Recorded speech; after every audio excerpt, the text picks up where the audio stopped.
Hi friends, let us discuss about TDS returns. TDS return क्यों important है?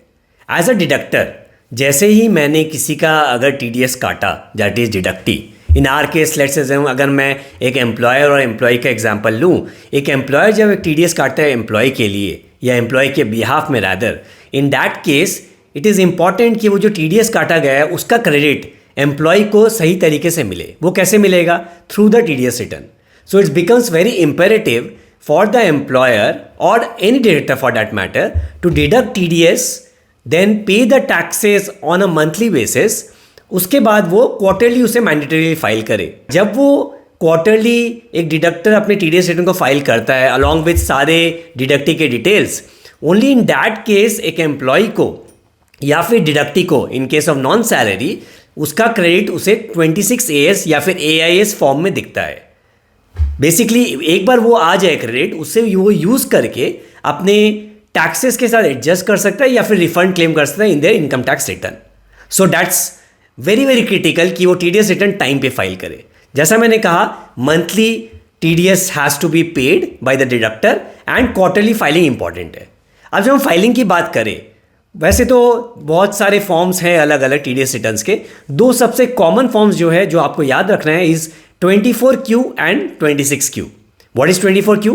24Q form use होता है जब टीडीएस रिटर्न फाइल करते हैं हम for in case of salary, and 26Q is used for all other cases except salary.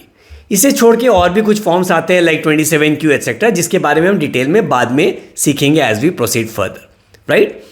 Apart from this, एक बार 26Q मैंने क्वार्टरली फाइल कर दिया as an employer which is on salary, then I need to generate something called as Form 16. सुना होगा आपने, right?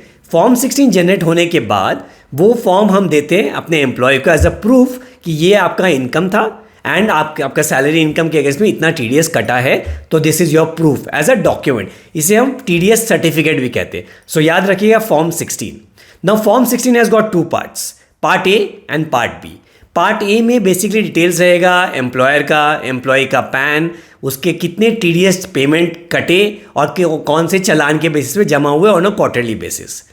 Part B में पूरे सैलरी के डिटेल्स रहेंगे, like for example breakup of salary in terms of the structure, basic, HRA, allowances, perquisites वगैरह वगैरह, and overall after deductions कितने टीडीएस काटे गए। तो इसे बेसिकली यूज़ करके एक एम्प्लॉई बहुत ही इजीली अपना टैक्स रिटर्न फाइल कर सकता है और इंश्योर कर सकता है कि वो प्रॉपर्ली रिटर्न फाइल करके अपना टैक्स को क्लेम करे या फिर जो भी बैलेंस बनता है उसे पे करे। Finally this is very very critical that TDS return file हो, वरना उसमें बहुत सारे पेनल्टीज और इंटरेस्ट भी लगते हैं, तो उसके लिए बहुत केयरफुल रहना जरूरी है।